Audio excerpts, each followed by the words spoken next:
Assalamualaikum warahmatullahi wabarakatuh. Salam sejahtera untuk kita semua. Selamat pagi sahabat Erlangga. Pagi ini saya akan sedikit mereview tentang sebuah produk dari PT Penerbit Erlangga, sebuah buku yang berjudul Kisah dari Bilik Pesantren. Dari judulnya saja, pikiran dan imajinasi Anda akan mengarah ke kehidupan seorang santri di pesantren. Tapi itu betul, buku ini ditulis oleh Bapak Fatur Rahman beserta rekan-rekan. Buku ini menceritakan realita dan pengalaman nyata yang dialami oleh 30 orang santri pesantren Tebu Ireng dan pesantren Langitan Tuban. Pesantren yang kerap dikaitkan dengan golongan ekstrim radikal seperti teroris, berurusan dengan hal jorok dan kekumuhan, atau bahkan sebuah penjara. Maka buku ini akan menjawab, pesantren adalah surga bagi para pencari keberkahan, kiai, telaga bagi yang haus ilmu, serta kawah candra di muka bagi para hamba yang ingin selalu dekat dengan Sang Pencipta Jagat Raya. Buku ini memuat pengalaman-pengalaman nyata teman-teman santri di pondok pesantren. Mengapa memilih pesantren dengan segala seluk-beluk suka duka selama hidup di sana.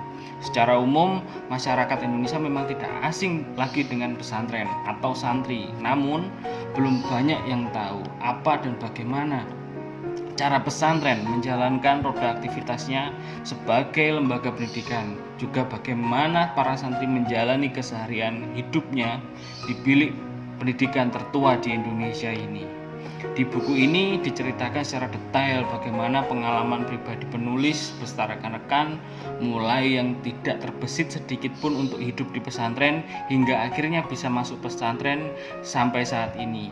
Salah satu cerita yang sedikit unik di buku ini ditulis oleh Muhammad Nur Hadi. Beliau menceritakan keadaan yang selama ini terbesit di kaum awam kalau pesantren itu tempat tinggal orang agamis dan tempatnya sangat kotor. Hal tersebut tidak bisa dijadikan acuan tentang pondok pesantren.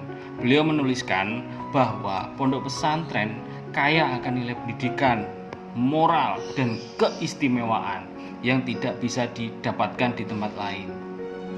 Di sisi lain, si penulis ingin menunjukkan bahwa seorang santri mampu dan dapat menunjukkan kepada negeri ini bahwa santri-santri di pesantren pun mampu berkarya dan berdedikasi untuk masyarakat luas. Banyak lulusan pondok yang bisa menjadi orang hebat, salah satunya Gus Dur yang pernah menjadi dan menjabat sebagai Presiden Republik Indonesia. Seperti kita ketahui, suksesnya Wali Songo dalam membina masyarakat dan menyebarkan Islam tidak terlepas dari peran sebuah pondok pesantren.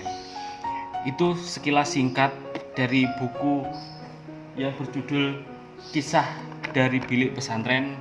Di buku ini mempunyai keunggulan, buku ini ditulis dengan bahasa yang mudah, bahkan sangat mudah dipahami oleh semua kalangan pembaca.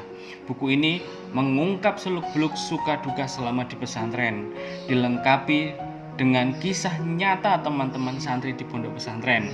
Buku ini sangat cocok untuk dimiliki semua usia dan semua kalangan, mulai dari anak yang ingin menambahkan pengetahuan tentang pondok pesantren atau orang tua yang ingin mengarahkan anaknya untuk mondok di pondok pesantren, dan bisa dijadikan referensi dan literasi dalam kegiatan sehari-hari. Sekian dari saya, ada kurang lebihnya saya mohon maaf. Salam literasi dan wassalamualaikum warahmatullahi wabarakatuh.